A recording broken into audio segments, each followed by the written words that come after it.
ফিরআউন, এর নাম কিন্তু ফিরআউন না, এর নাম হচ্ছে ওয়ালিদ বিন মুসআব বিন রাইহান বা ওয়ালিদ বিন মুসআব বিন রাইয়ান।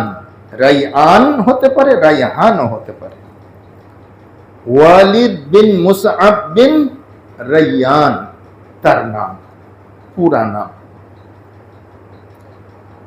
এর গোত্র ছিল, এর বংশলতিকা হযরত নূহ আলাইহিস সালাম পর্যন্ত পাওয়া যায়।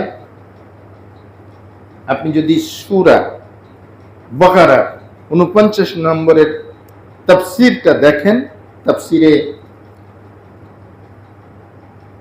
ইবনে কাসীরের ভিতরে বিস্তারিত ওখানে পাবেন।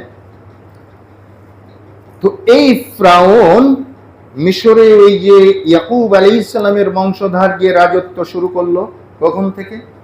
ইউসুফ আলাইহিস সালামের রাজত্বকাল থেকে। তিনি যেভাবে রাজত্ব পেলেন সেটা তো অনেক কাহিনী। তো রাজত্ব পাওয়ার পরে তিনি তার পিতা সহ, ইয়াকুব আলাইহিস সালাম সহ তার ওই 12 ভ্রাতা, বাকি 11 ভ্রাতাকে মিশরে এনেছিলেন।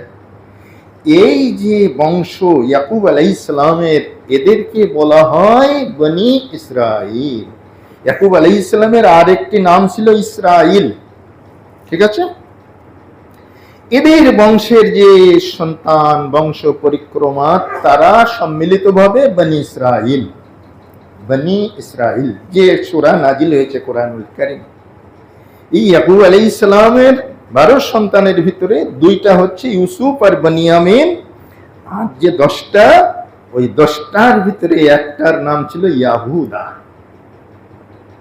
যারা ওই ফেলে দিয়েছিল কুয়াতে ইউসুফ আলাইহিস সালামকে, ওর মধ্যে ইয়াহুদা নামের একটা ভাই ছিল। তো এই কুয়াতে ফেলার পক্ষে ইয়াহুদার মাথা ব্যথা ছিল বেশি, করে ফেলাই দিয়ে।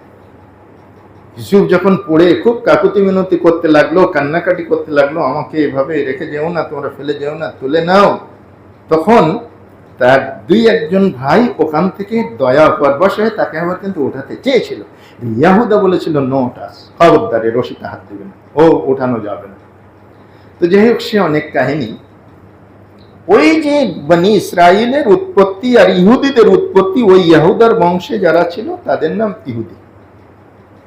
আর অন্য ভাই ব্রাদারের যে বংশলতিকা, তারা হচ্ছে বনি ইসরাইল, যারা যুগে যুগে ঈমান আনয়ন করেছে। নবী ইউসুফ আলাইহিস সালাম